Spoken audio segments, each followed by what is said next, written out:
Alors bonsoir les gens, j'ai invité ce soir dans mon live Sonia Zadig pour nous présenter le livre Les enfants perdus de la République. Eh bien bienvenue Sonia.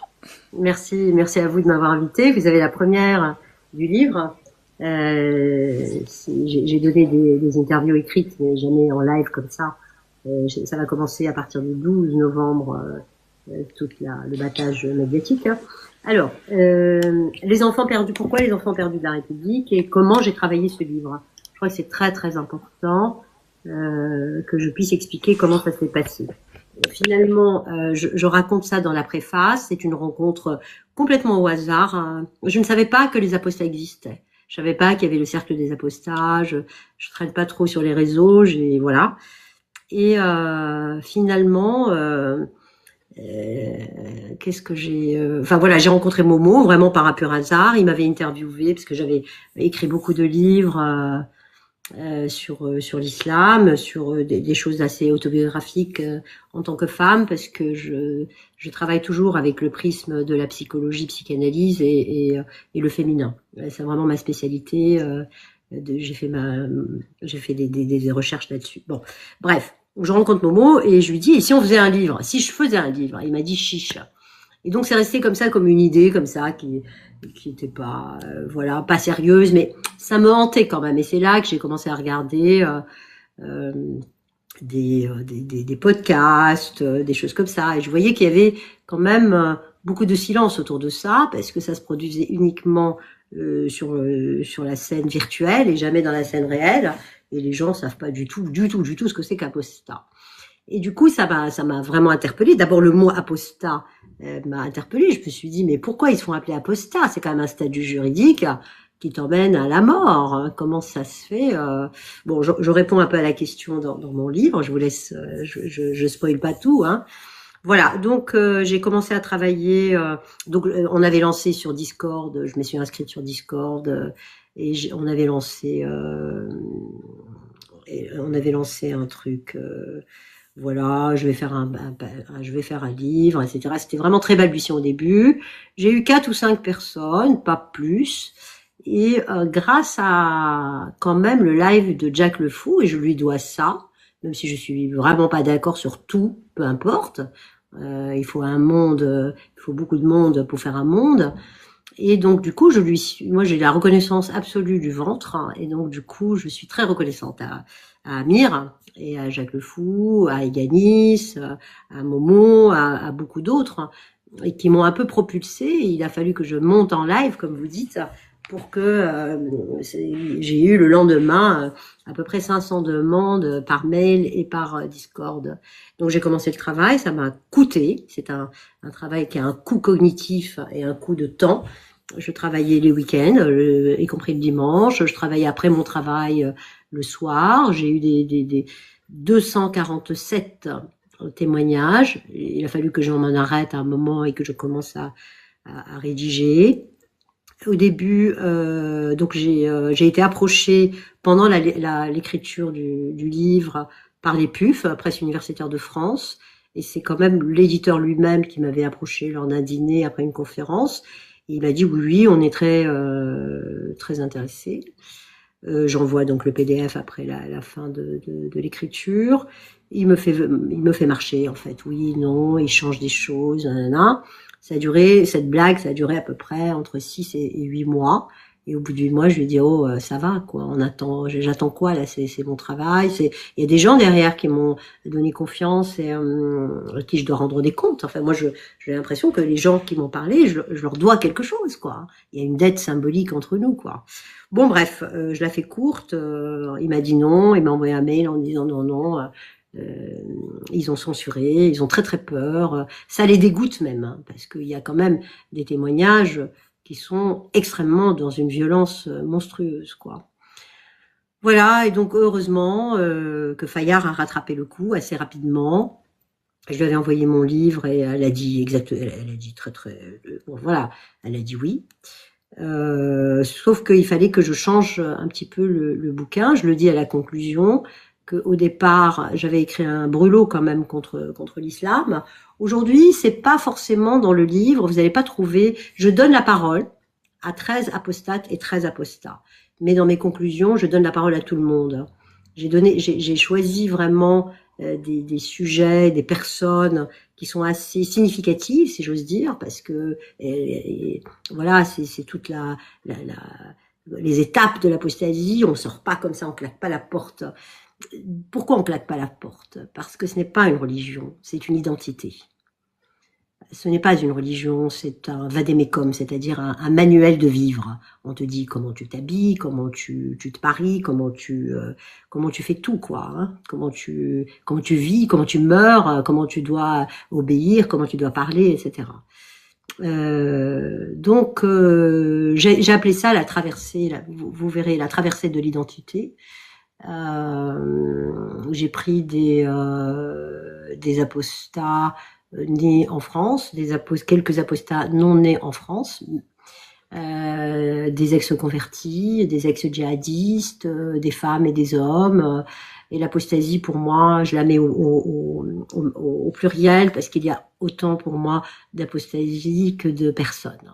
Chacun avec son histoire singulière et chacun avec son destin aussi qu'il doit choisir. Donc, j'ai appelé ce livre Les enfants perdus de la République. Au départ, alors je vois des insultes là. Moi, je suis pas du tout. Ouais, bon, c'est sympa les. Je suis pas habituée, mais bon. Ouais, non, mais pas faire Parce que attention. il y a aucunement de En général, nationalisme ni d'extrême on n'a pas- droitisme dans ma. non, nous on a l'habitude. Hein. Tu sais, des ouais, fois on est du Mossad. C'est la Alors. confusion, c'est terrible. D'ailleurs, On j'en a- parle on a- de ces jours-là. Je parle de la haine totale et absolue. Bon, donc en général, quand on est en haut, on regarde pas le chat parce que sinon. j'entends pas. Ouais. Il y a du bruit chez toi, Predator. Oui, il y a quelqu'un qui bouge tous les soirs 10 minutes, pendant 5 minutes. Ouais. Alors, en fait, Predator disait qu'il faut pas y prêter attention parce que comme on a l'habitude de laisser les gens s'exprimer, sauf s'ils dépassent certaines règles, eh ben il y en a toujours qui vont essayer de provoquer, de critiquer. Oui, c'est dommage. C'est dommage parce que ce livre ne vient pas dire allez apostasier tous ou ne soyez pas musulmans. Moi, j'en ai rien à affiche de ça en fait. C'est pas la religion, c'est l'identité, c'est le carcan, c'est la prison mentale dans laquelle ils sont, dans laquelle moi j'ai été aussi à un moment. Bref. Et donc les enfants perdus de la République parce que c'est une réponse un peu 20 ans après à un livre qui s'est intitulé Les territoires perdus de la République. Et de ces territoires perdus de la République sont sortis des enfants perdus de la République qui sont assignés à rester, parce qu'on n'a pas le droit, en fait, en islam, et ça c'est catastrophique, de ne pas croire. Ça devient, pourquoi? Parce que la Oumma, elle doit tenir, enfin je vais pas faire tout un truc là-dessus. Dans la 4e de couverture, j'explique que les choses paraissent simples, en fait. Pour abandonner une croyance, il suffit de cesser de croire. C'est tout. Je crois pas, je crois plus. Mais quitter l'islam, c'est beaucoup plus difficile parce qu'il s'agit de quitter une culture, un manuel de vivre ensemble, un lien social, en fait une vision du monde et une identité. Et on te laisse pas partir. C'est un peu hôtel californien. Hein. Tu peux partir un petit coup, mais tu peux jamais partir définitivement. Donc, le livre n'est pas un brûlot contre l'islam, c'est une invitation à la liberté de conscience dans un pays qui te réduit toi aussi de l'autre côté. Ah, mais tu es musulmane. En fait, si tu es arabe, si tu es marocain, si tu es algérien, tu es tunisien, tu es forcément musulman. Et c'est de ça que mon combat serait plutôt là. C'est de dissocier les choses, c'est de dire non, je suis citoyenne comme tout le monde. Je suis française et la spiritualité, l'islam, le christianisme, le bouddhisme, que sais-je, ça me regarde en fait. C'est une histoire privée, c'est tout. Voilà, donc c'est vraiment un coup de phare, sur un groupe qui s'appelle le groupe des apostats et qui sont des gens qui essayent quand même de vivre tranquillement et on les laisse pas parce qu'ils n'ont pas le droit de ne plus croire. Ça paraît aussi simple que cela. C'est-à-dire, vous êtes insulté. Enfin, moi, je suis pas insultée, je suis un peu insultée là, mais donc voilà. Voilà, voilà. Est-ce qu'il y a des questions là-dessus? Donc, il y a beaucoup de choses dans ce bouquin, beaucoup de choses très intéressantes à mon sens, qui pourraient, à la fin, j'explique qu'il y a de lourds dégâts psychologiques, qu'il y a des citoyens en grande souffrance, qu'il y a un interdit sur la pensée, et que c'est une traversée très compliquée, que ce sont des gens très courageux, et puis voilà. Mais que vous vous reproduisez justement sur une fosse au lion qui s'appelle les réseaux sociaux, où vous êtes quand même, on peut insulter, faire ce qu'on veut sans aucune impunité. Voilà, voilà, voilà. Voilà ce que je peux dire sur ce livre. Ils ont décidé de sortir de l'islam au péril de leur vie, quoi. Voilà. Donc, d'après ce que tu dis, en fait, toi, tu n'as jamais subi l'islam. Moi, j'ai jamais été dans la foi, jamais. L'islam n'a pas été un problème pour moi, jamais. Voilà, c'est tout. Non, jamais. Mais en fait, c'est ce que j'explique dans mon livre, et c'est peut-être l'intérêt de réduire cela ou d'élargir l'islam à une religion culture. C'est que je viens de Tunisie. Enfin, je viens de Tunisie, pas vraiment. Mais j'ai des racines en Tunisie, et la famille dans laquelle je suis née m'ont autorisé à ne pas avoir la foi. En fait, on n'était pas des gens comme ça. En revanche, tout ce qui était lié aux injonctions patriarcales sur les corps des femmes, etc., était quelque chose qui faisait partie de l'islam, mais en même temps... mais bon, moi je me considère pas vraiment comme une apostate. Je ne prends pas cela parce que j'ai jamais eu la foi, jamais cru en Dieu, jamais. Ce qui m'empêche pas d'avoir une spiritualité ou d'avoir quelque chose à faire avec la transcendance qui me regarde. Pourquoi ce déchaînement de haine sur quelque chose d'extrêmement privé? Voilà, voilà ce que j'avais à dire par rapport à ce livre.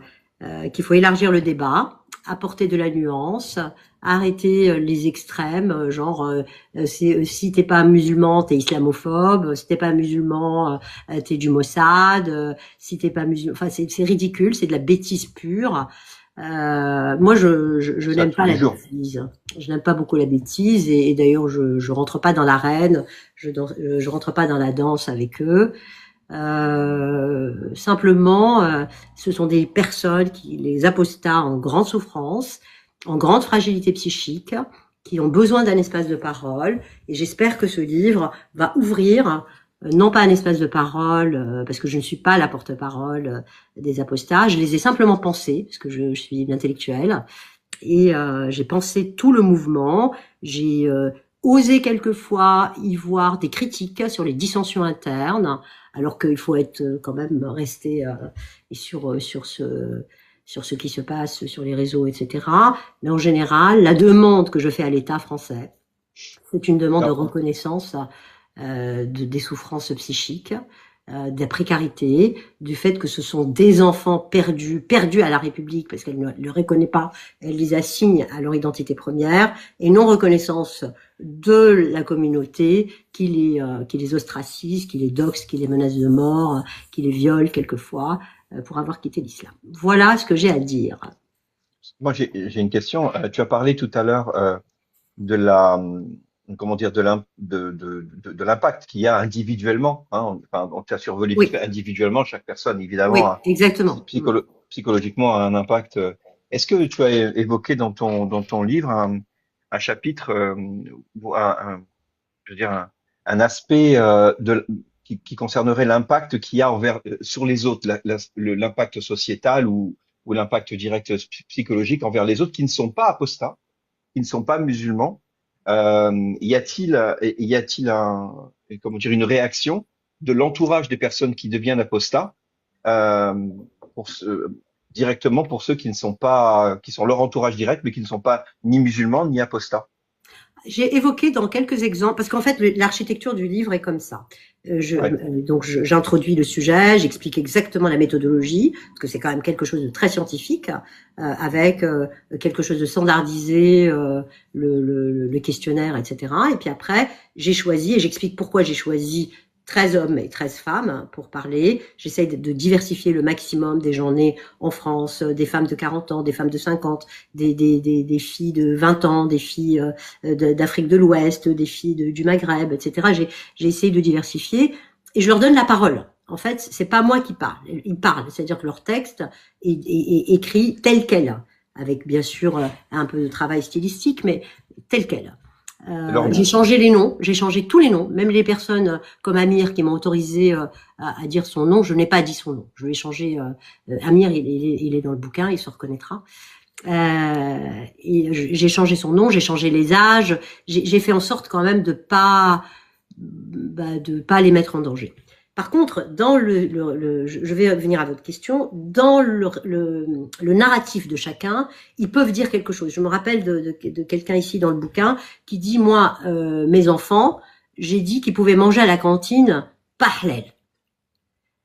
Et qu'ils peuvent manger de la viande. Or, la nana, la dame de la cantine, refusait de leur donner de la viande. Et donc, ça a duré, cette saga, ça a duré des mois et des mois. Il est allé Mounir, il s'appelle. Voilà, je l'ai changé son nom à Mounir. Il est allé voir le proviseur, qui s'étonnait qu'on puisse s'appeler Mounir sans être musulman. Voilà le problème. C'est-à-dire qu'en fait, on a une espèce d'impossibilité de liberté de conscience. Si j'ai envie de croire en Allah, je crois en Allah. Je suis pas contre les gens qui croient en lui. Ils peuvent croire. Hein, tu peux croire en qui tu veux. Moi, si j'ai envie de croire en Bouddha, je crois en Bouddha.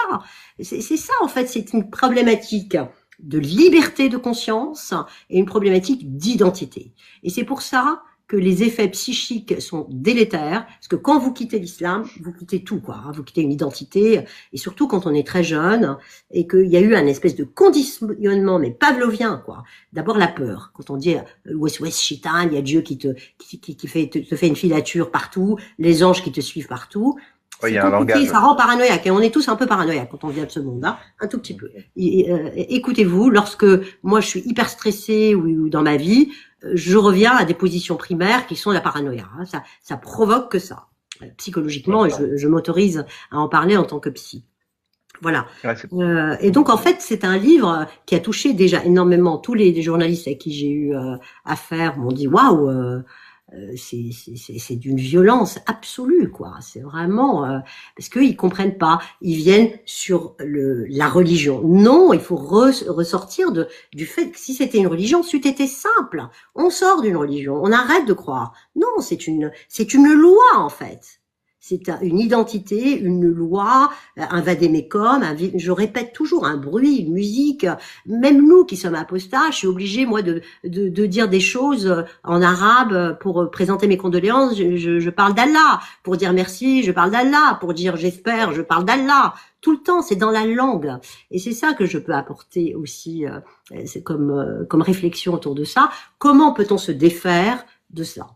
Est-ce qu'il faut vraiment se défaire? Parce que il y aura certainement un autre livre là-dessus de vont devenir les apostats dans 10 ans. Est-ce qu'ils vont rester cantonnés à cela ou est-ce qu'ils vont prendre la parole publiquement et vivre publiquement? Vivre sans être adossé ni à l'islam ni à son rejet en tant que sujet. C'est ça le souhait vraiment et le vœu que je puisse vous former, c'est que chacun puisse vivre librement comme il l'entend, quoi. Et peut-être se réconcilier avec quelques parties de sa culture qui sont pas mauvaises finalement. Il faut pas tout rejeter parce que là, ça paraît un peu adolescent d'être toujours trop contre. On peut être contre et puis petit à petit devenir peut-être un sujet à part entière avec le passé qui est le nôtre et faire de notre malheur quelque chose de banal. Voilà. Et en psy, vous dites contre tout contre, hein, il me semble. Contre tout contre. Ouais. On était tout contre et on est contre. Et à un moment, il faut vraiment faire sa life, quoi. Hein. Ouais. Ok. Moi, j'ai une petite question. Parmi les témoignages que tu as reçus, qui devaient être très forts, est-ce que c'était facile pour toi ou est-ce qu'il y en a qui t'ont touché ou c'était difficile pour toi de choisir? Ouais, franchement, ceux qui m'ont vraiment le plus touché, il y en a eu plusieurs. Certains m'ont dit de pas le raconter. J'ai pas raconté, bien sûr. Mais c'est les viols collectifs de garçons. Ça, c'est terrible. Ça, c'est terrible. Terrible. Incroyable. C'est-à-dire qu'en fin de compte, au nom d'une religion de paix et d'amour, hein, puisque c'est une religion de paix et d'amour, on se permet absolument tout, quoi. Vraiment.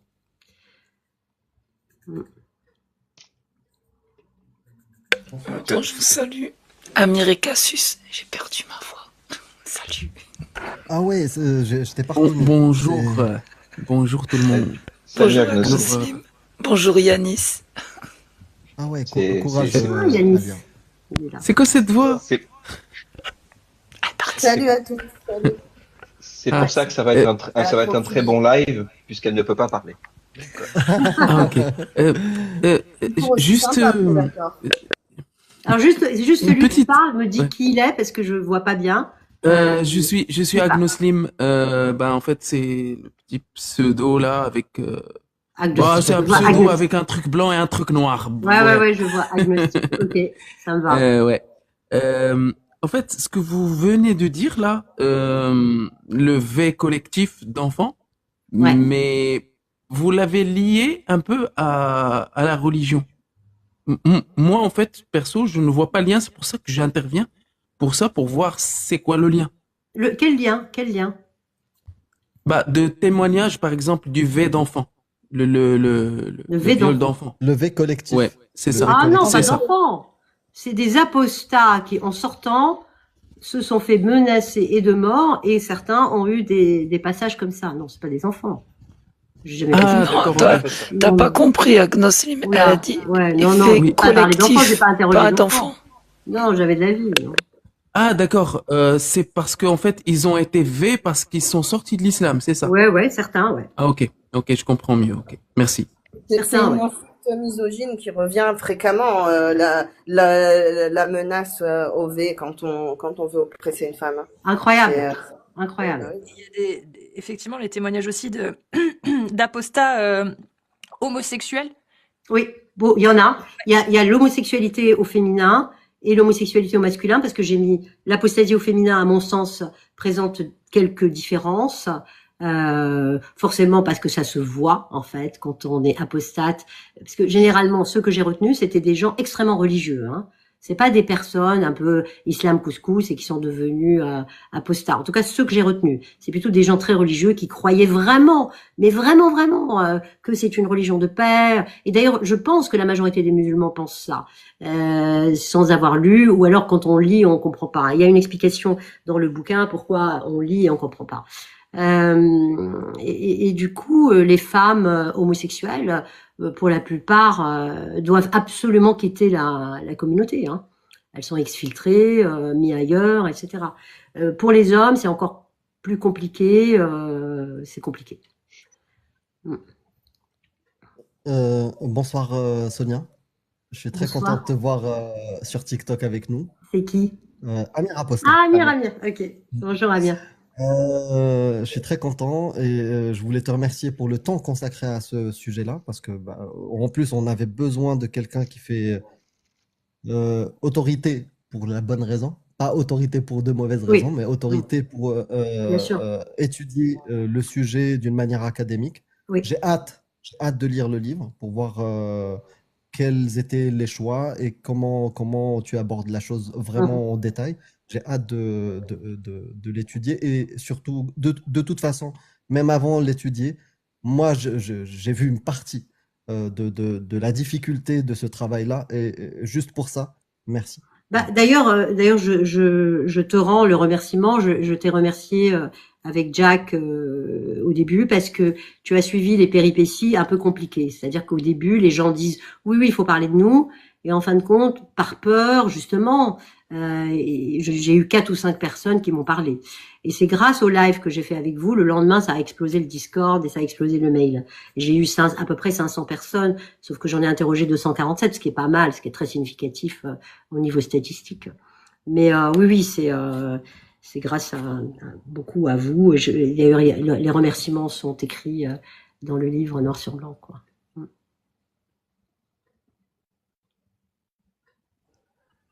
Bonjour Sonia. Bonjour. Salut Yanis. Ah, c'est Yannick. Bonjour à, bonjour à tous. Effectivement, je suis très content d'être parmi vous et de soutenir Sonia. Et bien évidemment, je réitère les félicitations d'Amir parce qu'effectivement, Sonia, tu es notre héros malgré toi et tu es une apostate par adoption. Parce que j'ai découvert en fait que tu n'étais pas une apostate et mais qu'en réalité, tu avais tous les stigmates de l'apostasie en toi, et Oh, en c'est pour ça que fait, tu as parlé ouais, en de fait, religion, identité, culture, c'est et que ça. tu te retrouvais dans des... Ouais, exactement. Exactement. Mm.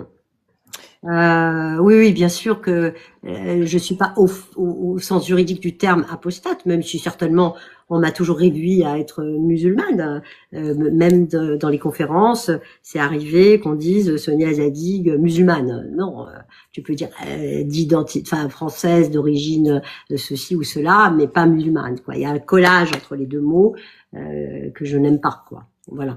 Mais par contre, on n'est pas obligé de croire en Dieu, ni de pratiquer l'islam pour se vivre en tant que musulman, dans une identité musulmane, avec toutes les interdictions, toutes les inductions. Moi, on m'avait dit, hein, l'ouest-ouest chétan, on m'a raconté tout ça. Hein. Attention, quand tu vas aux toilettes, le pied, le machin, la main gauche. Moi, je suis gauchère en plus.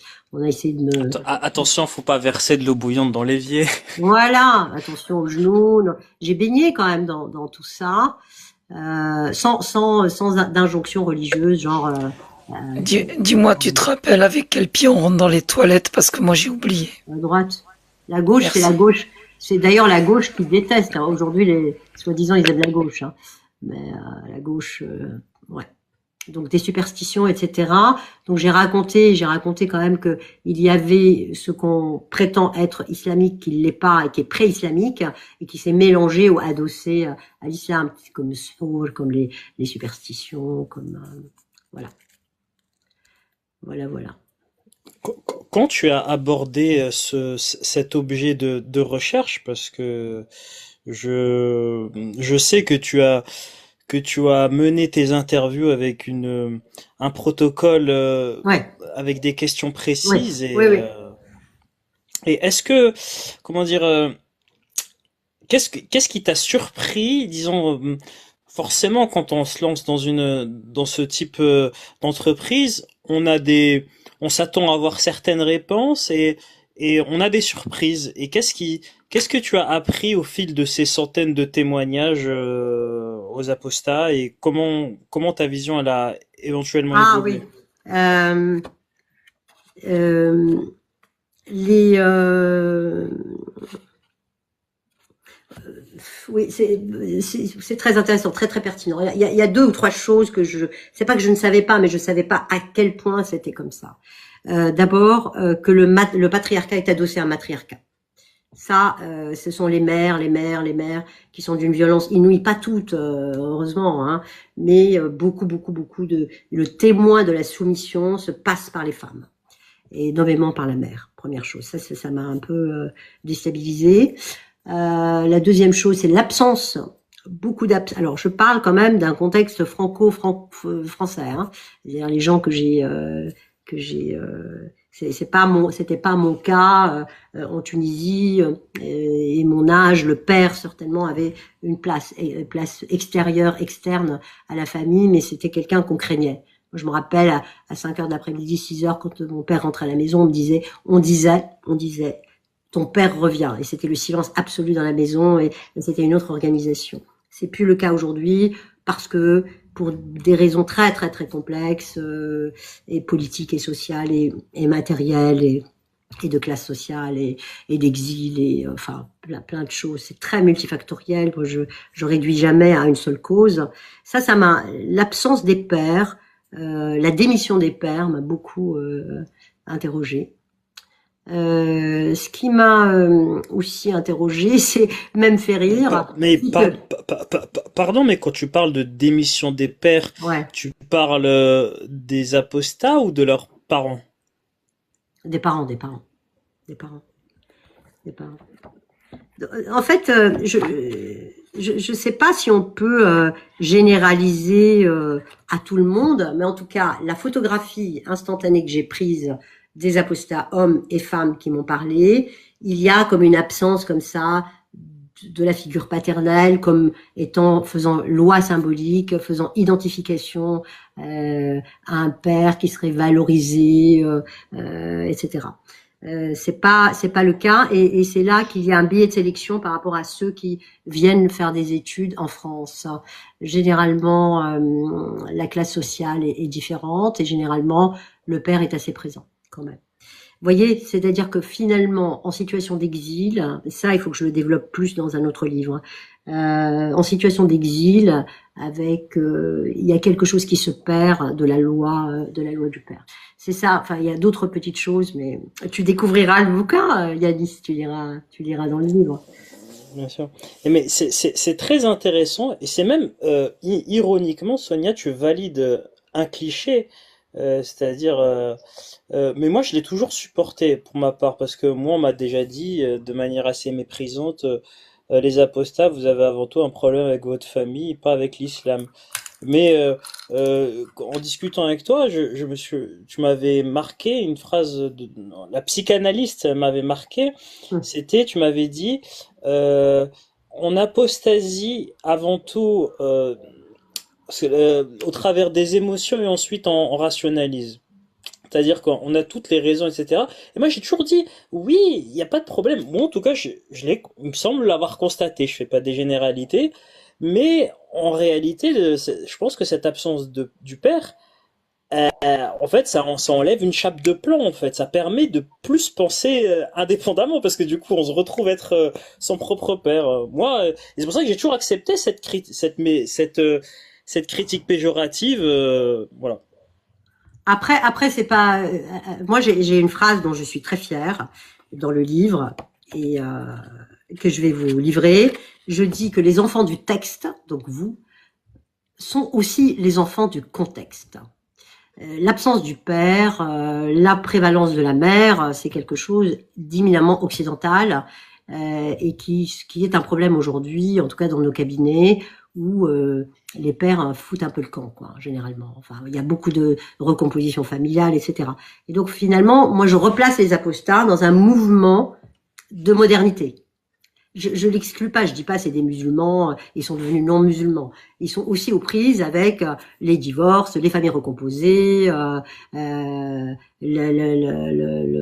technologie, la virtualité des choses, etc. Donc j'ai replacé ce mouvement-là dans un mouvement moderne, de modernité. Voilà.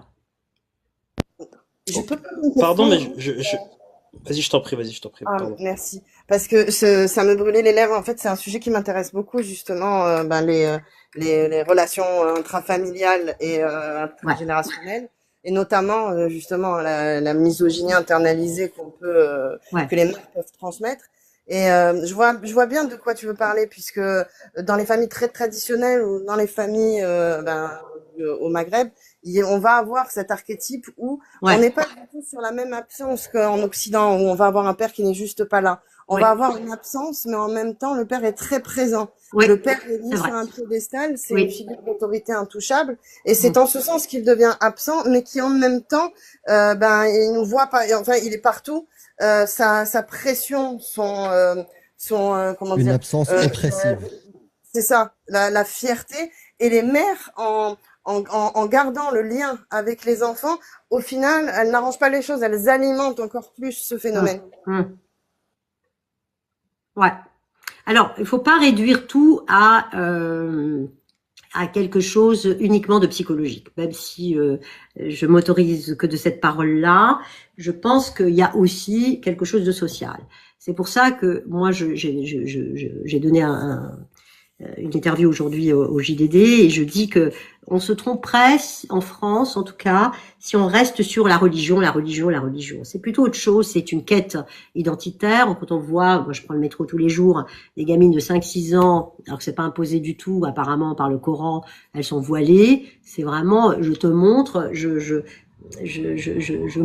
j'habitue l'espace public à ces petites filles voilées, etc. Il y a autre chose derrière quand même, hein.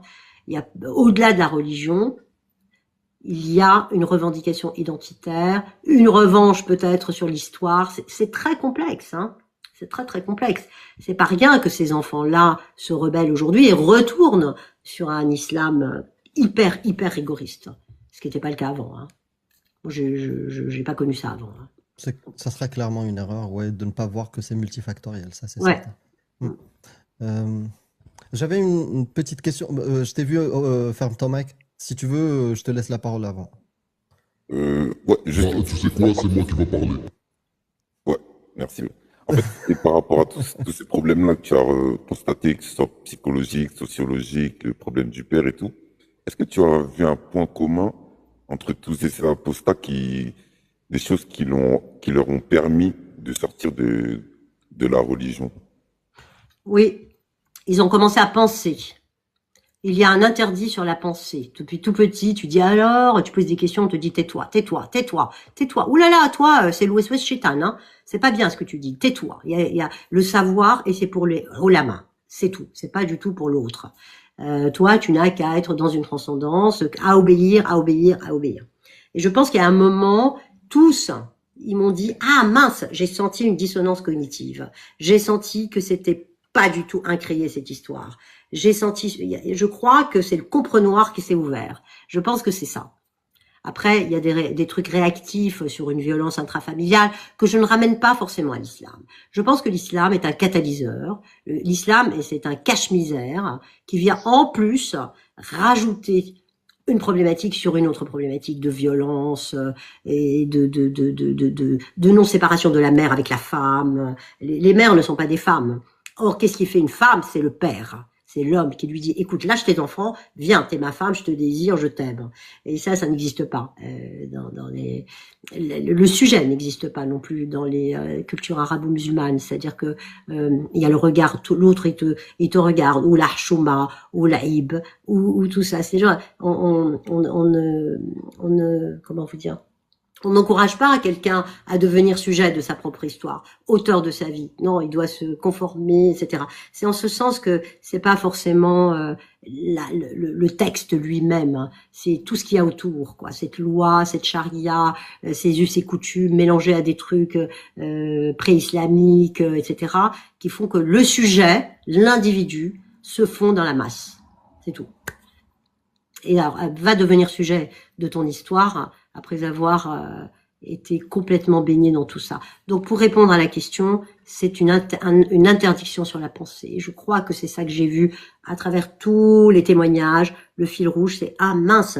Je me suis réveillée, j'ai vu des dissonances cognitives. J'ai vu en effet qu'il y avait une gamine de 6 ans qui se fait marier là. J'ai vu que mes sœurs... j'ai vu même quand je me suis levée, des hommes qui disent ça pour faire la vaisselle l'été en Algérie. On m'a dit, t'es pédé ou quoi?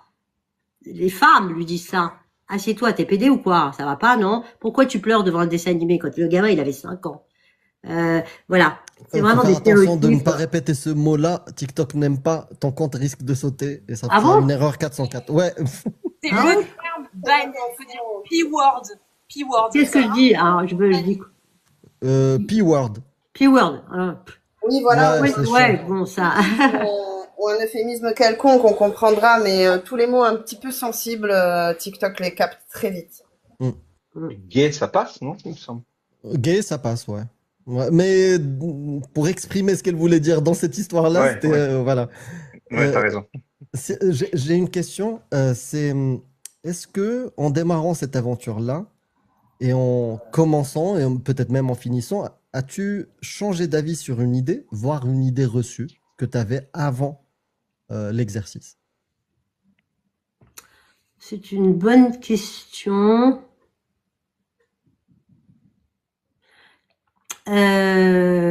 J'avais un espoir fou sur les apostats. Je l'ai moins. Je peux pas dire plus. Beaucoup moins. Beaucoup moins parce qu'il y a des dissensions à l'intérieur, gauche, droite, machin truc. Je me dis bah non, on va tomber dans, ouais. Bon, c'est ça.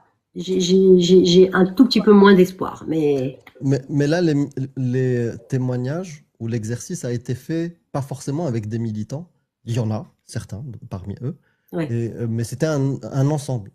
Hum. Si je te repose la question, j'ai entendu cette réponse-là, mais oublions le côté militantisme et espoir Ouais, ouais. sur les apostats. Est-ce que, malgré tout, est-ce qu'il y a quelque chose d'autre qui a changé dans ta vision de l'apostasie, de l'apostat, Oui, je le mets en conclusion. Alors, ça va paraître très paradoxal, mais je veux pas dévoiler tout le bouquin. À la fin du livre, dans la conclusion, je me mets un petit peu en scène et je dis que finalement, c'est très très paradoxal, ça m'a réconcilié avec des parties de ma culture. C'est très bizarre. C'est-à-dire que je suis pas du tout dans la haine, j'étais dans une colère monstrueuse. La colère et la colère d'avoir entendu toutes ces violences, surtout sur les femmes, puisque j'en suis une. Et finalement, en parlant avec des gens, j'ai compris leur humanité, etc. Je pense que je me suis réconciliée avec des parties de moi-même, quoi. Que, en effet, c'est mon histoire aussi, différente, mais la mienne aussi. Et puis que il faut qu'on continue le chemin et il faut arrêter de se focaliser sur le passé parce que voilà. Merci pour cette réponse parce que, et je vais conclure sur ça. Effectivement, pas pour le même exercice, mais pour le militantisme et ce qu'on fait au quotidien, les débats, effectivement, moi aussi, j'ai eu cet impact-là, le fait une réconciliation C'est vrai, avec mon incroyable. histoire, effectivement, avec notre identité, avec. Exactement. Je me dis bon, il y a quand même des choses que j'aime. Hier, j'écoutais Abd Halim Hafez, j'écoute encore Ah oui, très bon choix. Fayrouz, j'écoute encore. J'adore manger des choses orientales. J'aime l'hospitalité, j'aime l'accueil qui est le nôtre. Bon, après tout ce qui est teinté de religiosité et tout, je le jette.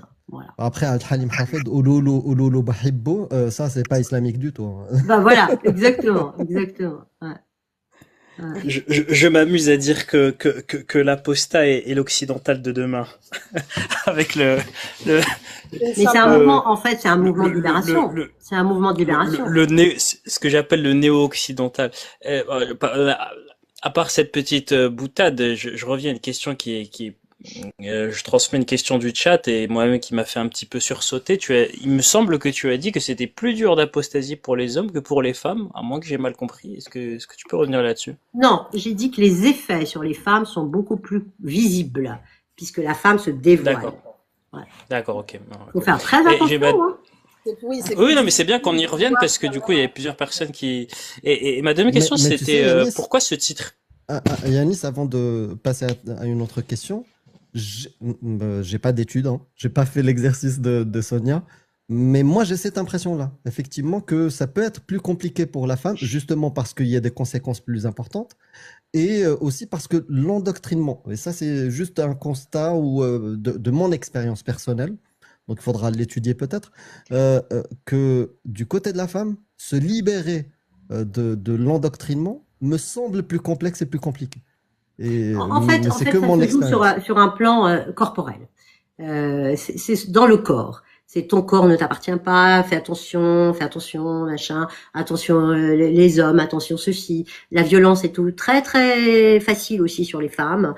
Une mère va peut-être taper ses fils, mais va plus taper ses filles. Il y a quelque chose qui reste dans le corps, qui reste, c'est une mémoire corporelle, presque cellulaire qui reste. Et donc les femmes, pour se libérer, c'est encore beaucoup plus difficile, je pense. Mais quand elles le font, c'est des lionnes. Exactement. C'est des lionnes. Moi, ma dernière, ma croyance et mon espoir, c'est que ça viendra des femmes d'abord. Bah oui. La libération. C'est elles qui transmettent le témoin, là. C'est elles, c'est pas les pères, hein. Ils sont au café, ils sont dans l'espace politique et externe. C'est les femmes. Moi, j'aurais voulu qu'on continue pas de m'insulter. J'ai vu quelques insultes. Je suis pas habituée à l'insulte. Hein. Je suis habituée à l'impertinence, mais les insultes fastoches derrière un truc, je trouve ça d'une bassesse. D'ailleurs, ça me donne le vertige et je regarde plus. Donc, finalement, je sais plus ce que j'allais dire, Amir. Est-ce que Est-ce que tu veux qu'on modère un petit peu plus que d'habitude? Non, je regarde plus. Ça me donne le vertige, donc Bah, je c'est regarde encore plus. mieux, ouais. Après, on Ouais, peut ouais. même couper les commentaires si les gens sont pas respectueux En pour une fait, il y a fois. quelqu'un qui dit pourquoi ça t'affecte alors. Alors, je vais lui expliquer, c'est que moi, en sortant de tout cela, qu'est-ce que j'ai compris? J'ai compris que l'autre existe.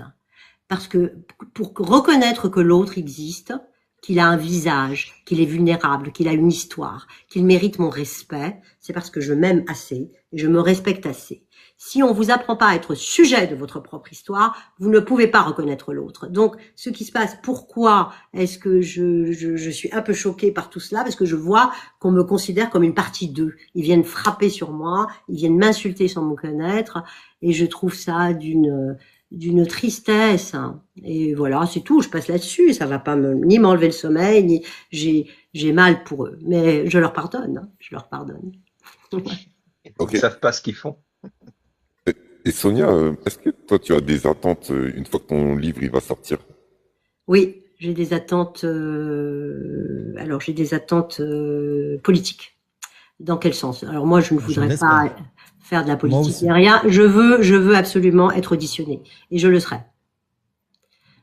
Je veux que les députés entendent qu'il y a une partie des enfants adoptés de la France qui ne sont pas légitimes. Et ça, c'est absolument pas normal. Qui ne sont pas légitimes dans leur souffrance.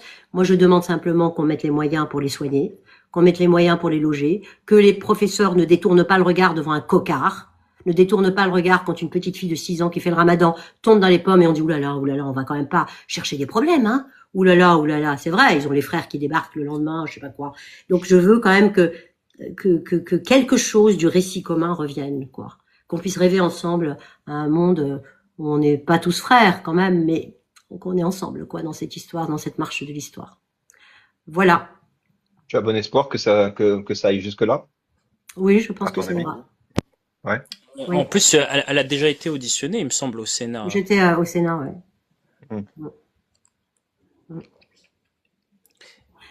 Alors, j'ai une petite question. Vas-y, je t'en prie. Ouais. Non, allez-y.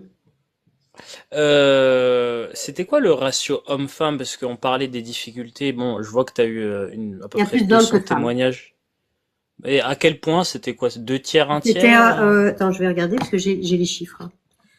Il y avait donc 243 ex-musulmans qui ont bien voulu répondre aux questions, 90 femmes, 153 hommes. Ok. Ouais, Quasiment le double. presque le double.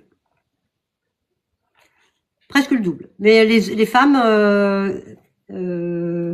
par exemple, il y a un truc que j'ai remarqué. J'ai eu des convertis qui sont venus me parler. J'en ai choisi 3. Par contre, j'ai aucune femme convertie qui m'a parlé. Pourtant, je suis là. Ouais. Oui, Je t'ai parlé, moi. À l'époque, ouais.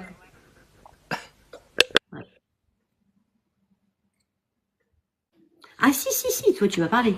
Mais parce que tu es militante. Mais des femmes lambda. Est-ce que tu peux expliquer le titre de ton livre en plus ample détail et notamment ce choix? Ouais. C'est j'ai joué un petit peu sur le mot perdu. Perdu quoi? À la République, c'est-à-dire qu'ils sont considérés, ils sont virés de la communauté, des familles, et ils se retrouvent à faire appel à quelque chose d'une instance symbolique et de la loi à la France, et la France leur dit bon. Enfin voilà, ils sont perdus à la République, mais ils sont aussi perdus psychiquement. Il y a beaucoup de souffrance, énormément de troubles psychiques, énormément.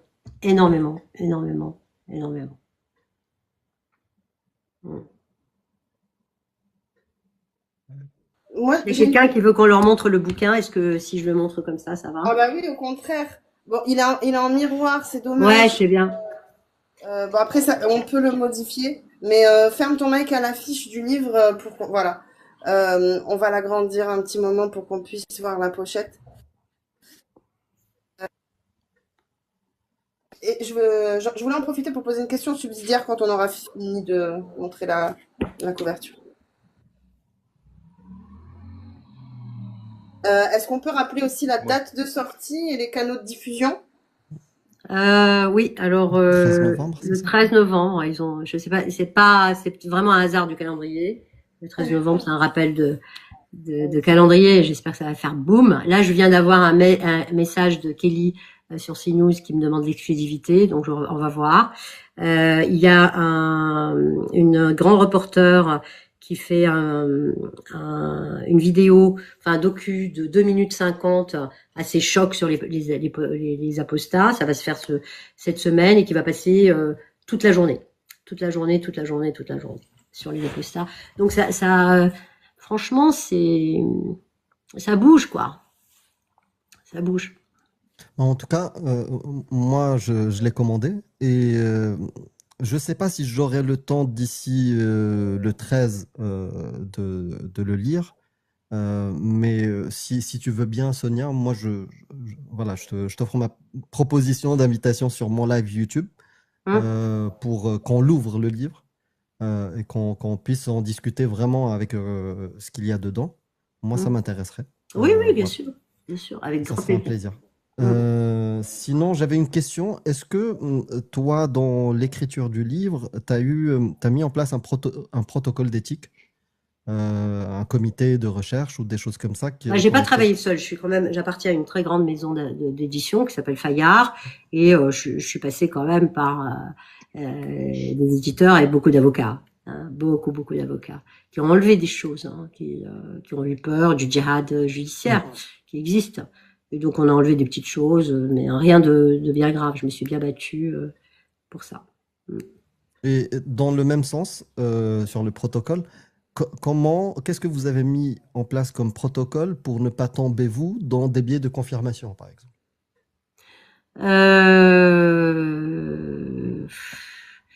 En fait, les biais de confirmation en sociologie ou en d'autres domaines, ce ne sont pas les mêmes. On a d'autres protocoles en clinique, hein, en clinique psychologique. On part du principe que on travaille sur l'humain, enfin sur l'individu, sur le sujet, et que chaque sujet est différent de l'autre. La seule chose on a pu faire, c'est trouver des petits liens sur ce qu'ils invoquent comme raison d'apostasier, quelles sont les différentes étapes, et ça j'en parle, et quels sont les effets de l'apostasie, etc. Donc le protocole est pas un protocole fermé, ce n'est pas mathématique, hein, c'est plutôt quelque chose de l'ordre de l'éthique, bien sûr. Voilà. Et ça sera ma dernière. Je suis vraiment bavard, les amis, et j'ai beaucoup de questions. C'était passionnant. Voilà, une dernière. Pour toi, quels étaient le sentiment dominant des apostats? Est-ce que tu as ressenti plus de gens libérés, plus de gens dans la culpabilité ou dans la peur, l'isolement, la colère? C'était quoi le sentiment? Alors là, peut-être c'est un biais, c'est-à-dire que ceux que j'ai choisis, moi, c'est pour montrer la grande souffrance.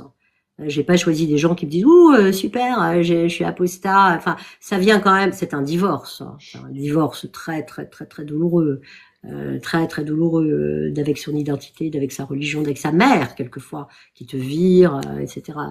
Bon, moi j'ai accentué, et c'est peut-être ça mon biais, j'ai accentué sur les choses négatives. Bien entendu qu'il y a des gens certainement heureux, mais c'est comme dans mon cabinet, je m'occupe pas de gens heureux.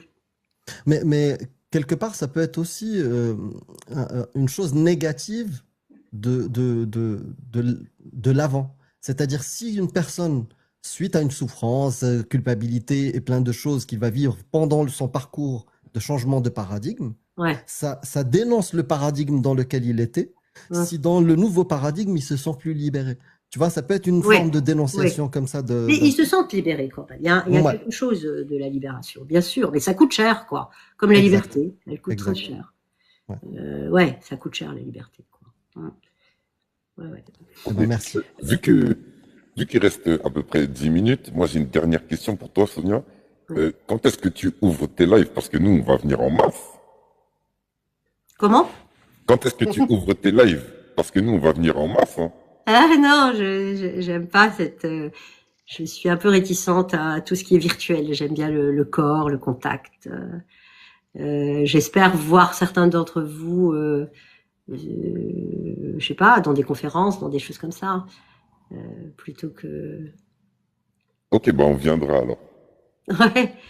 Mais je viendrai si vous m'invitez sur les lives avec grand plaisir, avec grand plaisir. Mais il faut qu'on sorte des oppositions. C'est que j'ai quelque chose à dire pour conclure tout cela.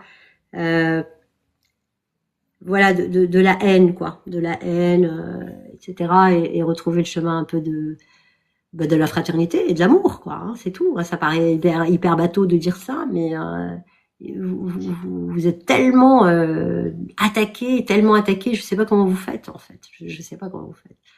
C'est en fait, ça fait partie du combat de se faire attaquer. C'est vrai? Ah ouais. J'en parle un peu dans le bouquin que la scène virtuelle autorise sous couvert d'anonymat absolument tout. Ça devient, ouais, c'est grave, quoi. Et c'est pour ça que j'essaye de parler. Cassius, s'il te plaît, est-ce que tu peux parler des procédures? J'ai plus de voix. Effectivement, il y a des procédures. Il y a Alia qui est en procédure actuellement contre 2 individus qui l'ont menacée, elle et sa famille, donc d'actes de mort, etc., de torture, de viol, bref. Et aussi, le deuxième qui va avoir lieu quand, d'ailleurs, Alia? Le 20 novembre. Le 20, voilà. Où ça s'étend ça s'étend même à la menace du territoire français. Donc ça, c'est des choses qui, pendant plus d'1 an, on portait pas plainte parce que manque peut-être déjà de moyens. Et comme on a vu qu'effectivement la communauté nous encourageait à porter plainte parce qu'ils trouvaient ça pas normal, et heureusement d'ailleurs, à juste titre, eh bien on a eu des soutiens, donc que ce soit dans des cagnottes, etc., qui nous permettent justement de lancer ces procédures, parce que en France, il y a des lois qui nous protègent contre ça. C'est juste que par manque de moyens et forcément aussi par habitude de voir ce genre de comportement, les gens pensent que c'est impuni. Or non, c'est puni. D'ailleurs, le premier procès qu'Alia a eu, l'individu a pris 5 mois de sursis, c'est ça, et 2500 € d'amende, à reverser à Alia, dommages et intérêts. C'est parce que c'était la première fois aussi qu'il était inculpé, donc la peine est plutôt, on pourrait dire légère, on pourrait le dire, on peut le penser, mais c'est un avertissement, et dans tous les cas, ça envoie un signe. Et plus on va envoyer ce genre de signe en montrant que la justice est de notre côté, et je pense que moins les gens se permettront, au bout d'un moment en tout cas, d'insulter et de menacer de la sorte.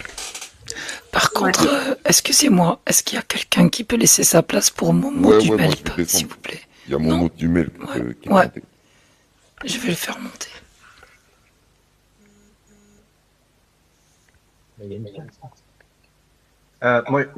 Sonia, moi j'aurais une question. Est-ce que tu as, dans tes recherches, est-ce que tu as survolé la question des apostats non musulmans, des apostats catholiques, comme moi par exemple? Non, non. En effet, je me suis vraiment concentrée sur les apostats musulmans. Je me suis même pas concentrée sur les musulmans identité couscous, d'identité, qui font le ramadan 1 fois sur 10, etc. Non, je me suis pas concentrée là-dessus. Je devais vraiment me concentrer sur ça. Et c'est pas un biais de sélection ou quoi que ce soit. Hein. C'est vraiment. Non, ouais. Et je parle un petit peu des gens qui connaissent pas les textes et je dis que les catholiques ne connaissent pas leurs textes non plus, ni les juifs, ni voilà. Il y en a qui les connaissent bien, mais. Il y en a qui les connaissent bien. Il y en a qui les connaissent, et même trop. Non, c'est pas parce que c'est pas un statut juridique, l'apostasie dans le catholicisme comme dans l'islam, c'est pas la même chose. Non. Là t'as le droit, si t'as pas envie de croire, tu crois pas. Il y a qu'en islam que t'as pas le droit, c'est hôtel californien, hein. Une fois que tu es rentré, tu sors plus, quoi. Non, je sais, mais comme tu as parlé de l'impact familial, voilà, c'est vrai que il y en a un aussi. Bon, il est différent, certes, mais ok, d'accord, je voulais savoir. Ah, il y a quelqu'un qui dit Islam Couscous, oui, parce que dans le livre, j'utilise beaucoup Islam Couscous et je l'explique dans les bad notes en disant les musulmans couscous, c'est tous les musulmans en fait, finalement, beaucoup de musulmans, quoi. Couscous qui mangent du couscous, quoi, comme moi, hein. Voilà.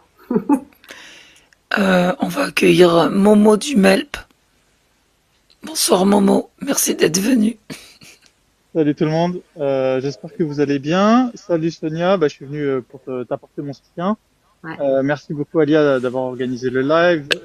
Bonsoir Amir, bonsoir Cassius, bonsoir Yanis, bonsoir Agnostim et bonsoir Amanda. Voilà.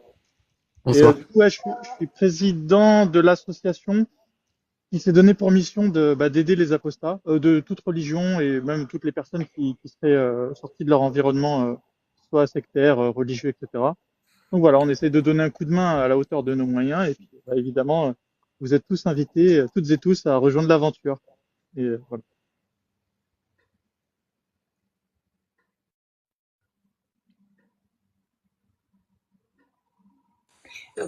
Non, parce que Momo, t'es pas très bon en communication, donc je me permets. Vous pouvez retrouver les informations du MELP sur le site internet en tapant MELP sur Google et vous trouverez le site. Voilà. Ah, je voulais pas prendre tout le temps de parole, mais merci beaucoup Cassius, en effet. melp-asso.org sur Google et vous trouverez toutes les informations et voilà. Alors, je suis obligée de partir parce que j'avais prévu jusqu'à 21h parce que j'ai une réunion juste après. Est-ce que vous avez d'autres questions? Est-ce que, de toute façon, ce n'est qu'à nous revoir, hein? Ce n'est qu'à nous Oui, j'espère bien. En tout cas, je te remercie, Sonia, d'être venue et d'avoir répondu présente à l'invitation. C'était un super moment, trop court, et j'espère que tu reviendras. Ah oui, je reviendrai. Moi, s'il y a la place pour une petite dernière, comme on dit, je veux bien en placer une. Tes 200 témoignages que je sais que tu as pris soin d'établir un protocole, est-ce que c'est exploitable au niveau universitaire, c'est-à-dire comme base de données par exemple un autre domaine de recherche, je sais pas, un sociologue ou autre chose qui voudrait étudier la question apostate? Oui, bien sûr, sauf que donc le protocole a été fait justement par rapport à des choses psychologiques, comment tu te sens, est-ce qu'il y a de la dépression, est-ce que tu dors bien, enfin tout ça. Donc oui, mais c'est des protocoles qui peuvent être utilisés, bien entendu. Mon livre peut être utilisé, que ce soit sur un côté politique, sociologique, pour savoir un petit peu le niveau d'études, etc. Mais j'ai déjà commencé, hein, je l'explique un peu, qu'il y avait une différence dans le niveau d'études filles-garçons, par exemple. Les filles sont beaucoup plus diplômées que celles qui est apostasie. Beaucoup plus. J'ai une question, si je peux me permettre. Attends, excuse-moi, Noslim. Juste pour répondre à Jack le Fou, la rediffusion sur YouTube demain. Moi, ma question, vu que vous utilisez le terme islam couscous, est-ce que vous trouvez qu'il y a beaucoup de risques que ça se transforme, par exemple, en un islam d'un autre plat, mais très épicé? Je pense que vous savez ce que je veux dire. Là, en France, aujourd'hui, vous voulez dire? Oui. Oui, clairement. Ok, donc le risque, il y a beaucoup de risques sur ça. Il y a beaucoup de risques parce que si on n'entend pas les apostats qui sont en demande d'une libération d'un dogme, qui sont en demande simplement de vivre, d'appliquer la Constitution telle qu'elle, c'est-à-dire qui garantit la liberté de conscience sans être menacé de mort, parce qu'on refuse, parce qu'il s'agit que de mots, hein. Je veux dire, entrer dans l'islam, c'est dire quelques mots, sortir, tu dis quelques mots, hein. Il s'agit que de ça.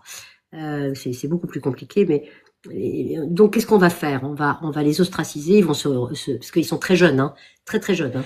Les apostats, ceux avec qui j'ai parlé, c'est quand même entre 20 et 25 ans, la majorité des apostats aujourd'hui. Donc finalement, qu'est-ce ils vont se sentir, ils vont se replier sur eux-mêmes, ils vont se replier uniquement sur l'apostasphère. J'espère que l'apostasphère n'est qu'une halte vers autre chose, hein, c'est ce que j'explique, que ça ne devienne pas une identité, une Oumma des koufars. Il faut pas que ça le devienne. Petit à petit, quand on arrivera à ce qu'on voudra, c'est-à-dire une normalisation du fait d'être d'origine maghrébine ou d'origine africaine ou d'origine que sais-je, et pas musulman. Quand on arrivera à dissocier cela, il faut que chacun aille voir d'autres combats à faire. Mais le problème, c'est que si on ne leur donne pas la parole, il va y avoir des problèmes. Pas forcément un retour à l'islam, même si certains pourront le faire. Un retour au cocon, un retour à la matrice. Comme me disait Momo un jour, et il avait raison, je l'ai cité aujourd'hui dans le JDD, on a tout à perdre, rien à gagner, finalement.